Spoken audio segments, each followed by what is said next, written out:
Le vin, c'est quelque chose qui doit profondément vous toucher au plexus, vous émouvoir, et surtout pas dans les neurones. Une chrysalide, c'est le cépage endémique de notre appellation. Les gens font du vin pour gagner des ronds, moi je fais du vin parce que ça me plaît, parce que j'ai envie de faire du bon vin. La terre d'ici, ça s'appelle du poudingue. La biodynamie, ça n'est pas une recette, c'est une conviction profonde qui doit vous conduire. Au cœur des vignes, le podcast de Mediavino. Dernier né de la famille des créments français, le crément de Savoie s'affirme progressivement comme une effervescence à part. Franck Berculès, chargé de communication et de l'export à l'interprofession des vins de Savoie, revient sur sa genèse, son style et les ambitions d'une appellation encore très confidentielle. Crément de Savoie, Franck Berculès, une identité à part. Un endroit insolite aujourd'hui pour enregistrer un podcast Mediavino, puisque avant qu'il ne reprenne le train vers la Savoie, je suis en compagnie de Franck Berculès, qui est le chargé de communication de la Fédération des vins de Savoie. Vous étiez sur une opération parisienne aujourd'hui pour la Fédération des vins de Savoie ? Exactement, on était sur Paris pour le lancement de la Cheese and Wine Week qui a lieu tous les ans là, du 3 au 16 novembre, dont nous sommes partenaires officiels. Et donc nous sommes dans ce restaurant un peu mythique qui est le Train Bleu à Gare de Lyon, avant que vous ne repartiez vers Chambéry probablement ?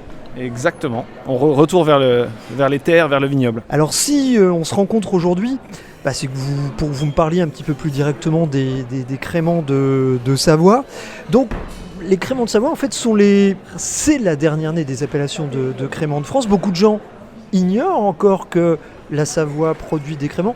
Il y a une tradition de la bulle en Savoie ? Alors il y a toujours eu une tradition de bulle en Savoie, méthode traditionnelle notamment, et aussi je pense à Ise et Seyssel qui sont deux territoires, deux spots où il y a toujours eu depuis très très longtemps de la bulle, et ils sont connus historiquement notamment pour cette production de qualité. Alors les premiers créments sont nés en 1975. La Savoie, on y est arrivé beaucoup plus tard. Pourquoi ce décalage par rapport aux premiers nés ?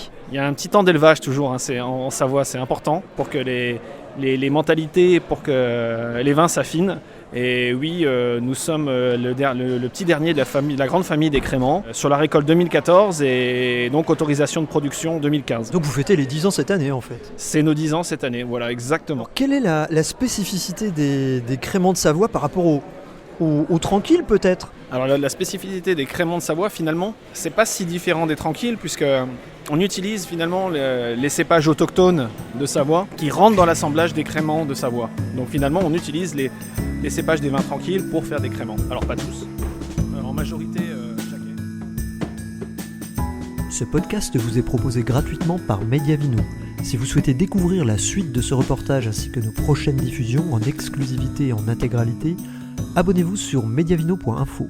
Vous recevrez chaque lundi à midi un nouveau podcast ainsi qu'une vidéo, une interview et un édito. Mediavino, voyage au cœur des vignobles pépites.